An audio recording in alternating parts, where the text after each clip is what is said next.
Tragedi Mei 1998 menorehkan kisah kelam dalam sejarah bangsa Indonesia. Krisis ekonomi yang melanda di kawasan Asia berdampak juga di tanah air. Kerusuhan massal tak terhindarkan di berbagai kota. Dan semakin mencapai puncaknya kala 4 mahasiswa Trisakti ditembak dan terbunuh pada 12 Mei 1998. Hal ini mengakibatkan penurunan jabatan Presiden Soeharto saat itu dan pelantikan B.J. Habibie sebagai presiden. Aksi penjarahan dan pembakaran masih terjadi di perkantoran, toko, dan pusat perbelanjaan. Tak terkecuali Mall Jogja Plaza di Klender, Jakarta Timur. Bangunan mall ini luluh lantak dilalap si jago merah pada 15 Mei 1998. Tolong gitu. Di yang lantai sebelah yang itu di parkiran yang ujung sebelah sana. Itu saya lari ke sebelah sana. Dilihat anak-anak tuh di lantai 3. Lantai 3 tuh udah pada apinya udah gede tuh. Udah setengah 7 malam. Spring bed yang saya tarik tuh cuma 3 orang yang masuk situ. Yang itu yang gandul-gandul di atas tuh kan pakai tali tuh. Oh, itu nggak jatuh ke spring bed, jatuhnya ke trotoan gini. Kepalanya udah meninggal. Seperti itulah kepanikan yang dirasakan Ruminah saat kerusuhan Mei 1998 silam. Dengan rasa cemas menunggu anaknya yang masih sekolah dasar keluar dari Mall Jogja Plaza yang terbakar. Namun setelah ditunggu lama sang anak tak kunjung terlihat. Pemandangan mencekam terlihat di sekitar gedung yang dilalap api. Ruminah menyaksikan dengan mata kepalanya sendiri banyak korban terbakar terjatuh dari ketinggian gedung. Ia pun semakin cemas dengan keselamatan Gunawan anaknya.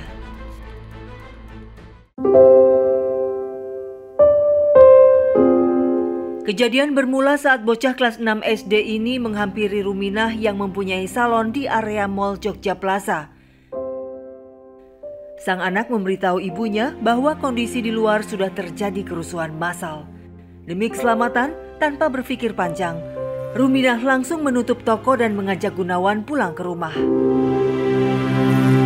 Saya bilang, Gun, ayo kita pulang Gun. Udah jam 1 siang tuh, jam 1 siang teng tuh saya ajakin pulang dia. Kata saya, udah kamu nggak usah ke depan, biarin salon mama habis juga nggak kenapa-napa.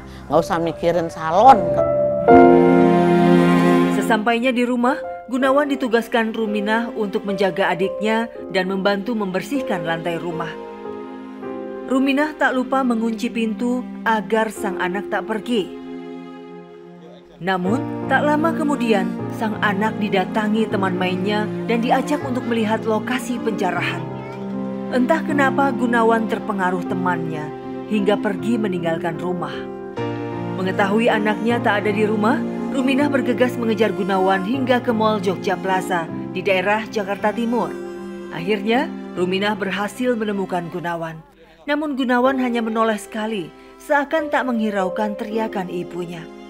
Ia tetap masuk ke dalam area gedung hingga tak nampak lagi jejaknya. Ruminah tak menyadari jika hari itu adalah perjumpaan terakhir ia dengan anaknya, Gunawan. Ketemu saya, Gun, jauh jaraknya. Gun, pulang udah sore. Nengok aja gitu. Dia nggak nengok lagi. Terus aja lari. Kencengan dia sama saya kan, larinya mana. Umur segitu masih. Terus udah sampai situ, ke dalam dia masuk ke mall. Keadaan semakin rusuh dan tak terkendali. Ruminah melihat orang di sekitar mall sedang membawa jerigen minyak bersiap membakar mall.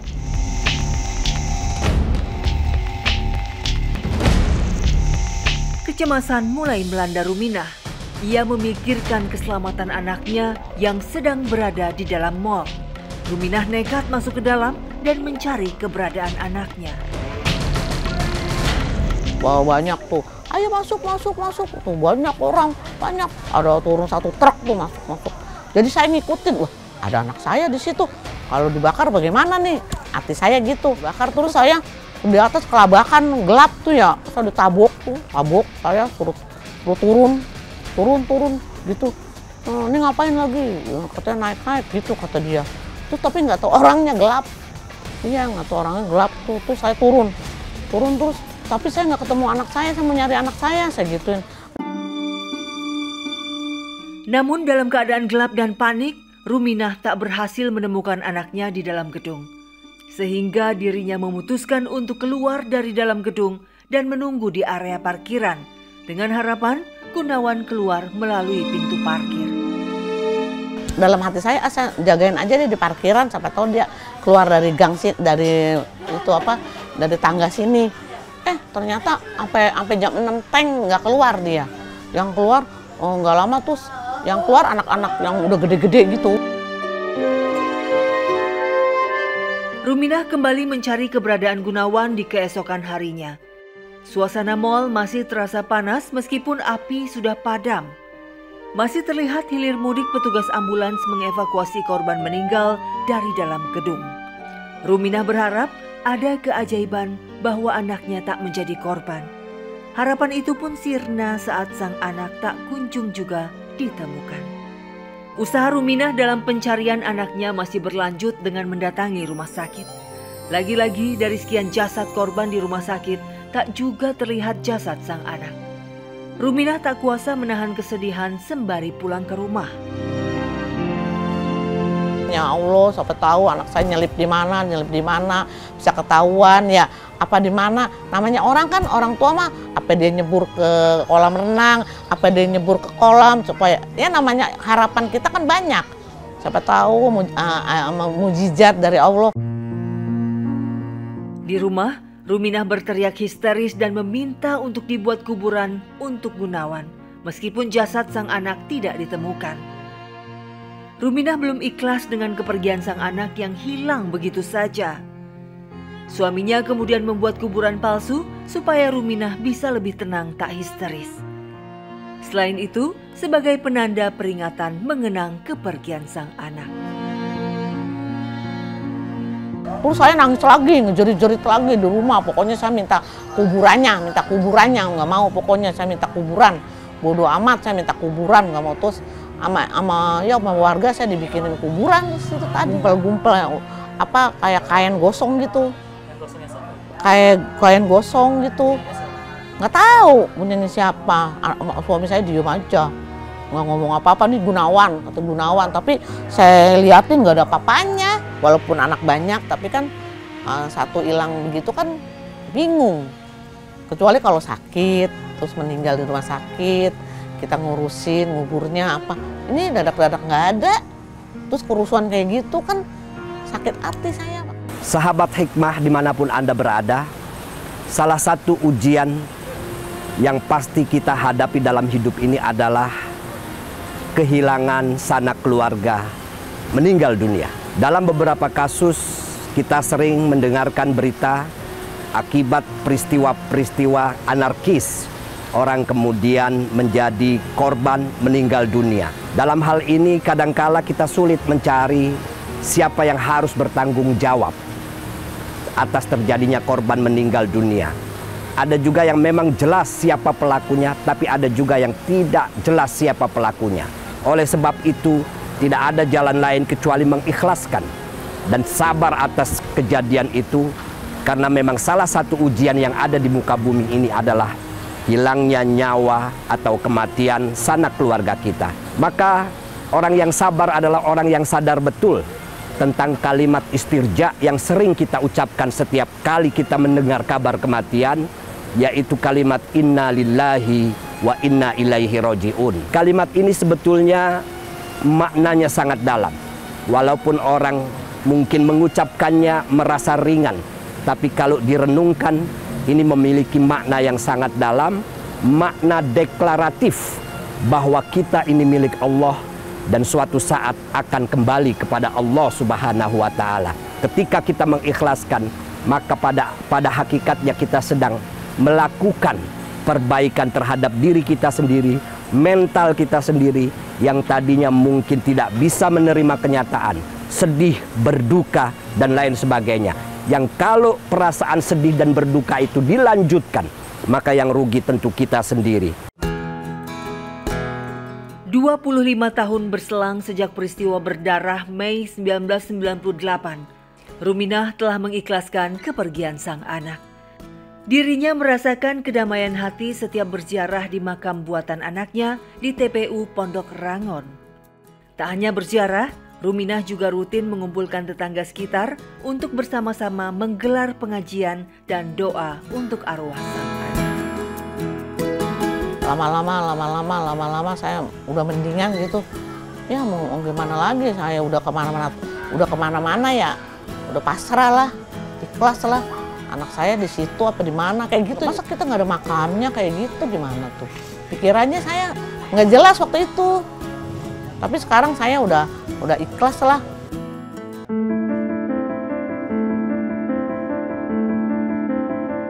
Sahabat Hikmah, kisah pilu lainnya dialami oleh Kusmiati. Buah hatinya bernama Mustafa, siswa kelas 2 SMP, menjadi korban meninggal dunia kebakaran di Mall Klender yang terjadi pada 15 Mei 1998.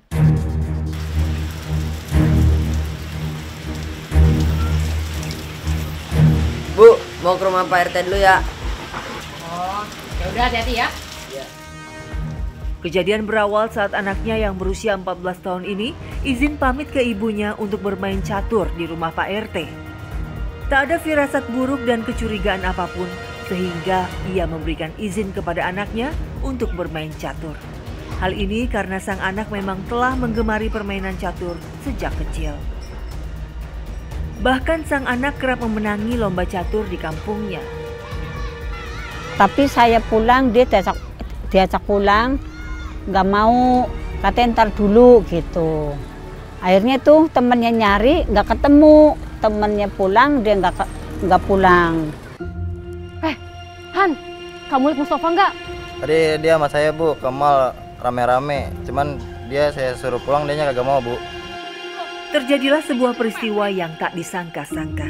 Selepas maghrib, sang anak belum juga pulang dari bermain catur.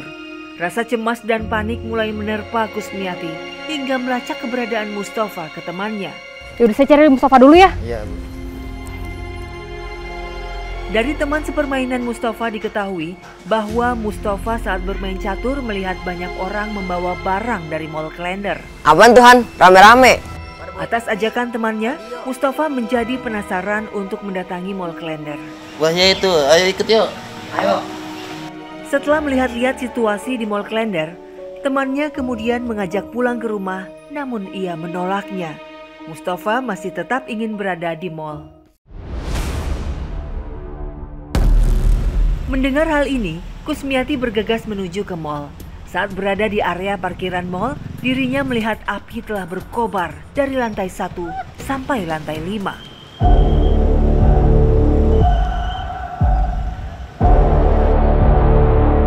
Dalam kondisi gelap gulita dengan dibantu lampu senter, Kusmiati berusaha menerobos masuk ke dalam gedung.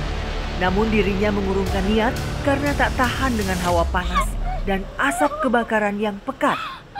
Kusmiati hanya bisa menangis di depan Mall Klender.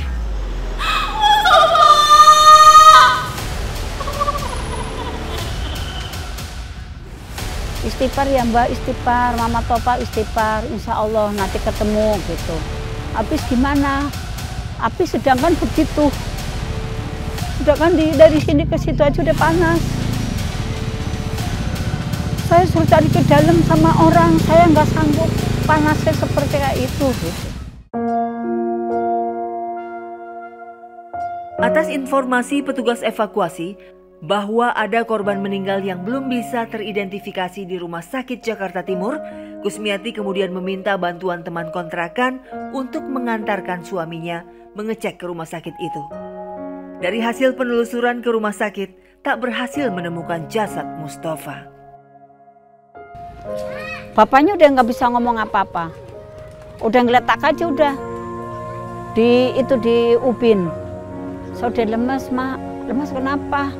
Habis ngeliat orang banyak banget di rumah sakit yang korban dibakar, saya nggak bisa ngomong apa-apa gitu. Suami Kusmiati mengalami syok berat hingga tak sadarkan diri, mengingat sang anak belum juga ditemukan. Kemudian keesokan harinya di waktu sore, Kusmiati mendengar bisikan hati berupa suara mirip anaknya yang memanggil ibunya. Dirinya merasa digerakkan hatinya untuk ikut ke rumah sakit di Jakarta Pusat. Kusmiati menelusuri di antara jasad korban berjatuhan, namun belum juga ditemukan. Kusmiati bermunajat kepada Allah Subhanahu wa Ta'ala supaya dipermudah untuk bertemu dengan jasad anaknya. Tolong tunjukkan jalan, saya mau nyari anak. Anak yang pertama, Mustafa. Panutan orang tua, panutan adik-adiknya. Tolong tunjukkan jalan gitu. Kusmiati mencoba kembali menelusuri ruangan di rumah sakit untuk mencari jasad sang anak. Dalam keadaan pasrah dan ikhlas, ia pun mulai menemukan titik terang. Kusmiati memeriksa deretan plastik pembungkus jenazah. Alhamdulillah, atas petunjuk Allah Ta'ala, Kusmiati berhasil mengenali ciri baju Mustafa, sedangkan kondisi fisik jasadnya telah hangus terbakar.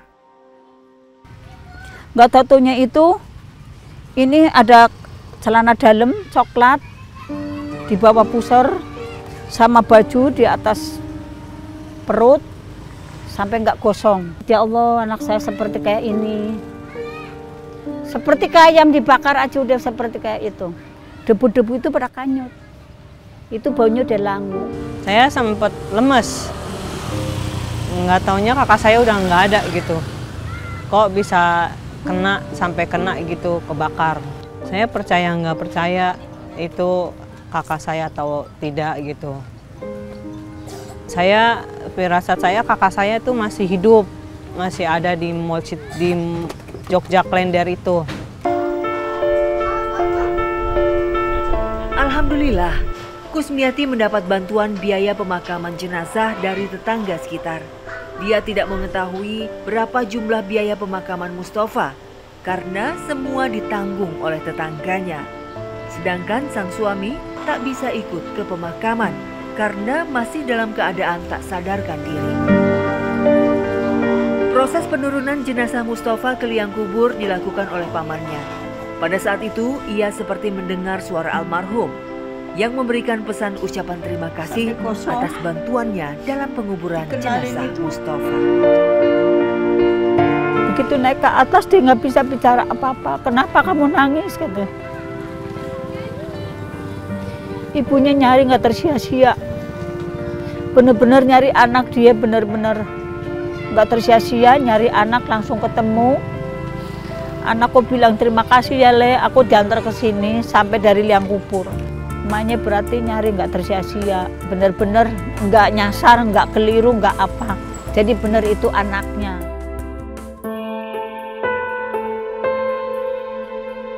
Buku rapor Mustafa saat lulus sekolah dasar masih disimpannya dengan rapi. Foto sang anak yang ada di dalamnya selalu menjadi pelipur lara di saat dirinya rindu. Kusmiati kini tinggal di sebuah mes sederhana, di sebuah pabrik di bilangan Cipinang Muara, Jakarta Timur. Dirinya mengikuti adik almarhum Mustafa yang sehari-harinya bekerja di pabrik. Untuk menyambung kebutuhan hidup sehari-hari, Kusmiati tak mau berpangku tangan mengandalkan pemberian uang dari anaknya. Dirinya membuka warung nasi untuk melayani pembeli dari buruh pabrik. Ya seminggu kemungkinan dapatnya 500, kadang 7. Kalau lagi full bayar semuanya ya 700-600. Nanti putar lagi buat belanja sehari-hari.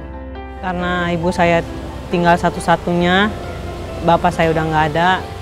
Jadi saya selalu merhatiin ibu saya, kalau sakit saya anterin ke rumah sakit apa gitu. Kalau dia lagi sakit saya kerokin, beliin obat. Saya seneng ibu saya bisa tinggal sama saya bareng-bareng sama suami saya, biar ibu ada kegiatan kerjaannya, terus biar terhibur.